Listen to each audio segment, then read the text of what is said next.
when there's any sort of drug put to market, whether it's like Zyrtec for allergies or Adderall for ADHD, it has to be tested for cardiotoxicity. So when we first found it, most of the discussions revolved around figuring out whether there was cardiotoxicity in cells. And cardiotoxicity is with your heart, whether there's something going wrong. So you have an action potential for your heart, which is essentially just a graph of the electric potential inside of your heart. So it goes up and then it goes down, and that's kind of what makes your muscles pump together. When a pharmaceutical company decides to create a drug for some condition, they start with an idea of some organic molecule that they know or they think will take a certain biochemical reaction process. But there might be different side reactions, different adverse effects that happen in the body. And so from one organic molecule, you can add different functional groups, and then each of those individual molecules has different conformations.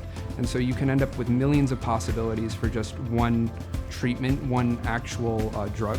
And so what this will do is allow to test for each of those molecules to determine if they're cardiotoxic before they reach animal model studies or clinical trials. So these processes to test the drugs can take a long time and use things such as animal or actual human tissue. So our goal was to create a more cost-efficient and ethical way to do this. My advice to students taking senior design would be to start as early as you can. Start early. Start early on your project, get a client as early as possible. BME Day represents kind of the end of the 4 years of being a biomedical engineering student here. It's been tough, to be honest. A lot of classes are not super easy, but it's been enjoyable meeting people who kind of share that experience with you of tough classes, long nights, studying hard for exams.